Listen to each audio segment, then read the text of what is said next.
What's up, Internet? Brandon here. With Jimmy. And we have a segment we're working on. Don't have a name for it yet. We're figuring it out. But with Deadpool 3 being the only movie released this year by Marvel Studios, we're diving back into the X-Men films. And Kyle's not here, so he can't scream out Madam Web in the background. That doesn't count. It doesn't. No, Kyle. Okay. No. Bad Kyle. Bad Kyle. But yeah. So we're going to break down the Mutant Movies. So it's going to be all the X-Men. We're going to have the Deadpools and that one Wolverine thing. We assume we'll just do it in order, right? Just yeah, kinda... the way they were released. Okay, yes. Oh, my God. Because I was looking up how to watch them, and I have some very strong opinions between X-Men Origins, First Class, and Days of Future Past. And we will get to that when we get to that. But we're starting off with the very first one, just X-Men, which was our first introduction. This came out in the year 2000. I want to say I was in 7th grade. I was just starting graduate school. My God. Okay, so yes. I remember when it came out. Couldn't be more excited. Oh This yeah, was like a brand new thing. It was like the first team we'd seen with superheroes. Yes, and it was the X-Men. The first time we've seen the X-Men non-animated. yes. But let me take that back. There was a horrible Fox TV show The that New was Mutants Generation X or something else. With David Carradine. And David Frewer. Yeah. Matthew Frewer. Yeah, that was not. I mean, so forget that. But this was the first. we're talking about theatrical, cinematic, theatrical cinematic release. And at the time, Bryan Singer was Not a renowned filmmaker not and not a horrible person. creepy pedophile. We didn't know about that. Yeah. He'd done Usual Suspects, so it was like, oh my gosh, a real dude is going to be taking on my favorite comic books. Wow, Yeah. awesome. And the opening to this film, meaning when we get to Professor X and Magneto and their first engagement on screen together, floored. I mean, was blown away. I can remember as a kid, like thinking the Holocaust scene was so well done with the way the gate looked, and it was just the perfect introduction for these characters. Yeah. Something else that's funny, and I'm not sure how they're going to end up tackling it down the line, but we are now at a point where conceivably Magneto in the comics, well, even in the comics, but in anything you make that's live action, it is a far stretch to have him a child in World War II without some crazy explanation. It's the same with kind of the Captain America thing that they're gonna have to run. Something they're gonna have to update. They updated Tony Stark. Yeah, with Iron Man. Yeah. I believe Punisher. Yes, Punisher. They've updated. That was not Vietnam. So was it? Where do they have him? He was in Iraq, I believe, in the TV show. Okay. Yeah. So I mean, just live action's always. But that's a tough one sort of because there's never been a period in time that Magneto can be associated with. Yes, there's been genocide in Africa and all that, but that does not make sense. It's been so important to his character. Yes, so that's the hard Jewish thing faith about it. with being part of that Holocaust, and it's like, I don't know. But on the flip side, because he is in control of metal, thus could be in control of the iron in his body. They'll work something out. But yeah, that opening sequence is a very good way to start a movie. Wow, you are in it like that because there's a kid. Oh my gosh, wow! But immediately after that, you have Famke Janssen.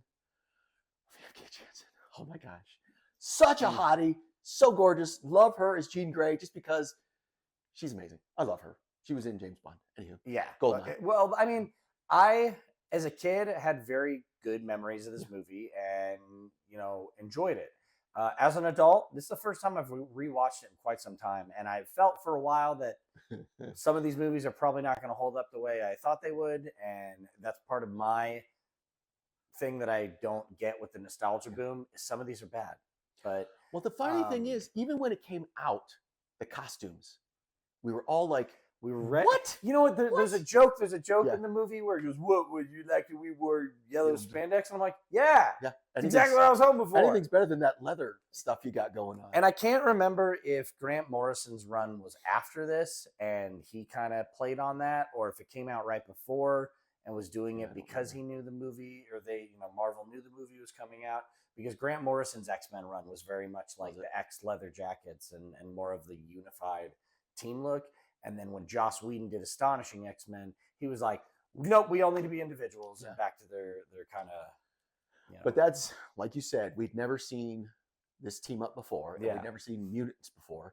So that first, I think it's on a bridge. Famke Janssen was talking to politicians, whatever, and then Senator Kelly, and this is the one Yeah. thing these old superhero movies used to do that like always like feel not thought out as an adult, but when they're just like, especially with the X-Men, the amount of mutants you can pull from, and it's just like this girl walks through walls, and then like she's introduced in the next movie, and you know is a teenager. Yeah. So like they have a 5-year-old kid. I don't know, whatever. But there's a few scenes at the Xavier Institute of just superpower kids, and I'm like, you have so many people to choose from.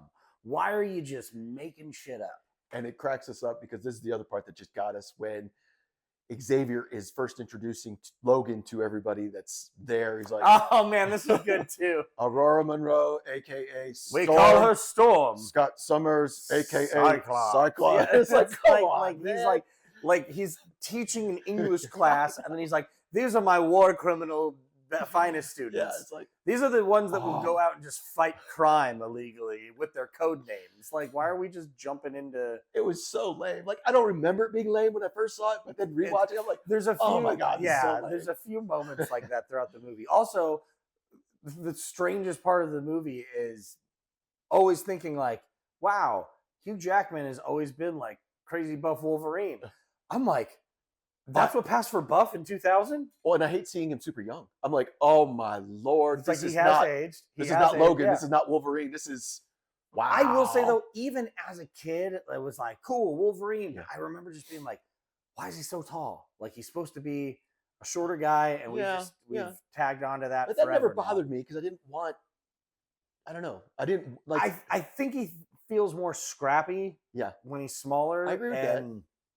I think they just did a thing to make him stand out. That I mean, I get it. Wolverine's arguably the most popular X-Men, especially from the our generations. He was the tough guy. Well, and that's the thing I noticed the most as I've been watching these. Almost every single one is Wolverine centric. Not just the Wolverines, but like the X-Men movies. People want Wolverine is centric, and this is probably the one that is the most spread out.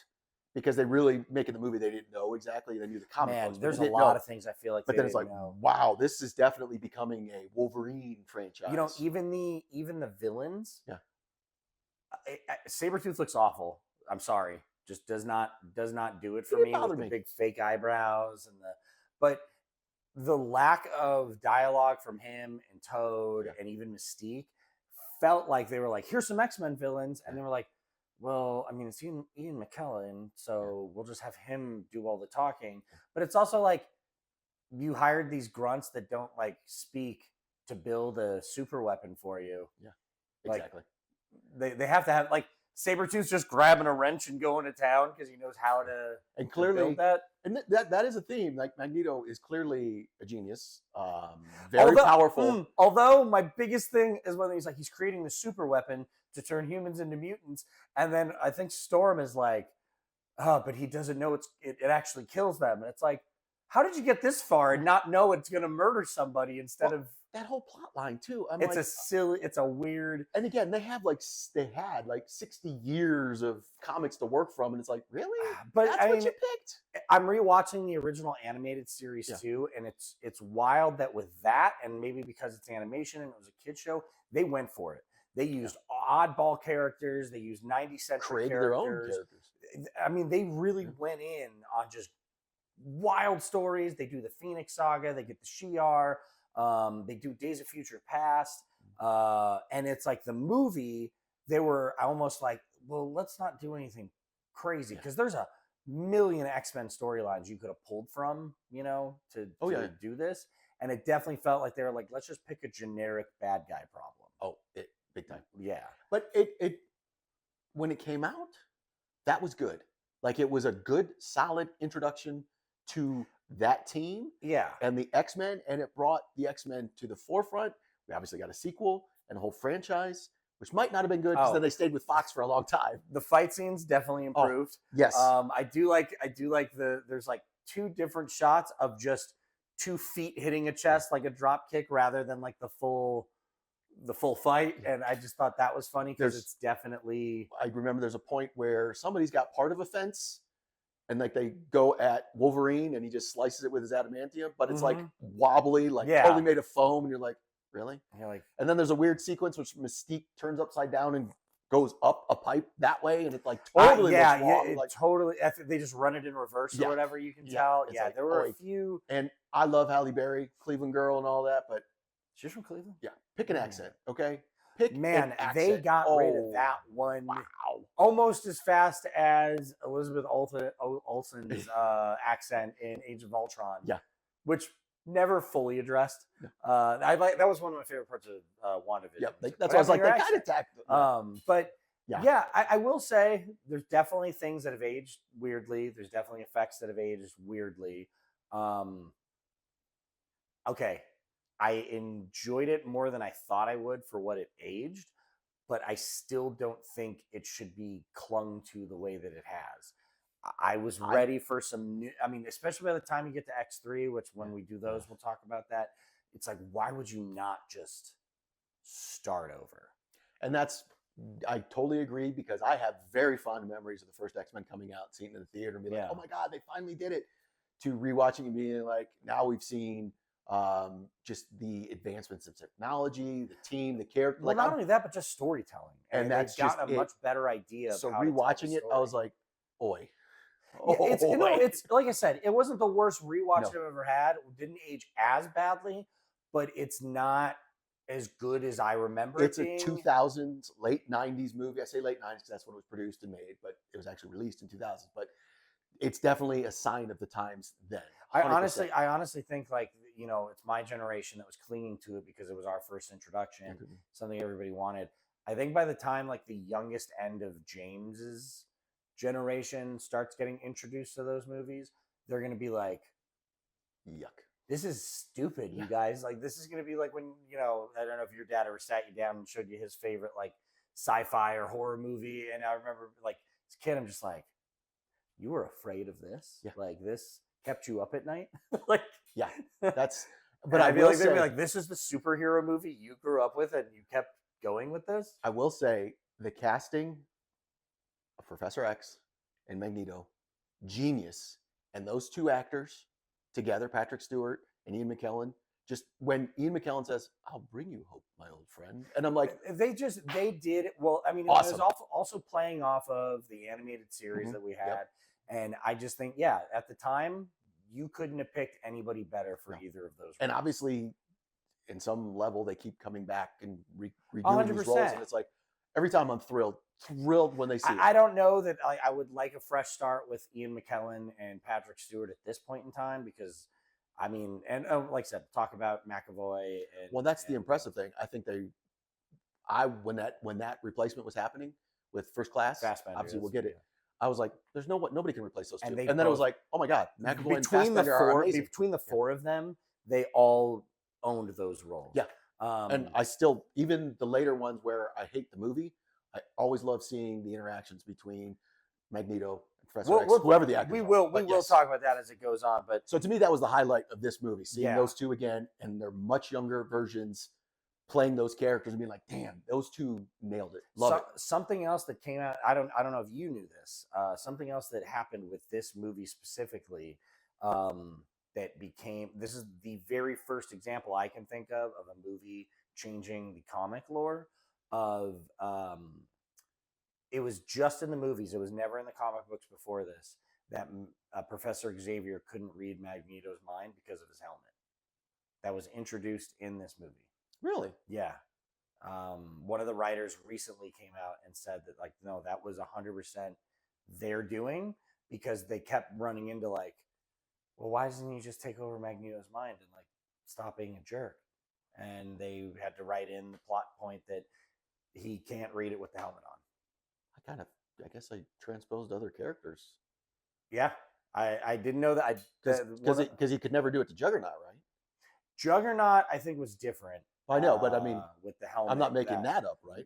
That was the animated series that was ever first shown. So I don't know. I actually don't know that, but that might have been. I just assumed that was because I never remember him reading his mind in the comics. But no, that's when he had the helmet on. That was a specific. You're right, because X-Men when 25, when Magneto took all the adamantium out of Wolverine, Mm-hmm. he had his helmet on. No, he didn't have his helmet on. When Xavier took over his brain and totally wiped him, Yeah, he didn't have his helmet on. But that was. But I'm just saying, like, nice. No, I'm trying to. Never a. I'm trying in my mind to think of a time when he had the helmet on and Xavier did something to him. I just don't think it was ever thought of or addressed. But for the movie, they were like, this has to make sense because the audience is going to be sitting there and being like, why does this guy, like, especially the scene when they get in the fight at the train station or whatever, which is when the movie kind of goes off the rails for me, like the train station. But it's like, well, why doesn't he just take over Magneto right here? He's in the parking lot with him. I will say, I also enjoy the fact that they switched out Jubilee and put in Rogue, because that is Jubilee's character. That is the little girl that hangs out. Originally, it's Kitty Pryde. Yeah, it's as long as it's not Jubilee. I can't stand that character. Even when they made her a vampire, she was lame. It's like, actually, while we're talking about like original X-Men stuff, I'm watching the animated series, which, like I said, really bold for what it was. Not all of it holds up great or whatever. There's definitely some animation stuff or whatever, but like some of the fights, there's legitimately a scene where Jubilee sneaks up behind a person, lifts up their sunglasses, and just sparks. And the guy's like, "Oh no, I can't." It's the oh man, I forget his name, but the one that has like the tank legs and he's just half a body, but he's just rolling around like, "I can't see," and I'm like, boy, Jubilee really. I'm sorry, I've always hated Jubilee. And you know what? That's the thing about the X-Men. There's so many people to choose from. You got the ones you love and the ones you can't stand. So that was the one replacement. I was like, cool. Rogue's a badass character. I'll take it. Well, I think it was a good way to introduce her as well. Because they totally broke with her origin and all that. That's not the comic book character. No. It was. Yeah. It was she starts out as a villain, and she dates Magneto. Comics are weird. Look into it. But yeah, I mean, all in all, not the worst viewing experience. It was a great introduction. I'm just to that world. I'm cautious for this ride I'm about to take reviewing all of these. And the casting, I will say again, Ian McKellen, Patrick Stewart, Famke Janssen. I don't know why they picked Doug Ray Scott in the beginning, but thank goodness for, as I've said a million times, Mission Impossible 2. Thank you. So we got Hugh Jackman. James Marsden, so underrated as Cyclops. So do you know who was originally up for Cyclops? I vaguely tell me. John Stamos, but the movie awkward. The movie, the movie still credits her as Rebecca Romaine Stamos. Yeah. But this was after she was starting the process of being unstamos. Yeah. And they figured who was the better for the role, and they went with her for Mystique, which she does fine. Like, but that's what I was talking about. Like the development with the villains, she doesn't have a lot of speaking roles. She doesn't do too much out of that. I also love the ending when she takes over as Senator Kelly, and on the news you see her eyes flash yellow, and it's like, it's Mystique, and I'm like, you guys are the only assholes who caught that. Like, what are you talking about? We didn't have the internet back then. So it wasn't like people were recording and, oh my God, did you see? But I'm just like, nobody caught that at all. Like, only people in the mansion. Get the fuck out of here. But and you'll notice the mansion's full. We'll see what happens in Deadpool 3. Will there be people in the mansion? Man, okay. Now we'll get those questions answered. But yeah, all in all, let us know what you think, because obviously we're representing two different generations. When we saw it, how old we were, and revisiting it. Please let us know in the comments.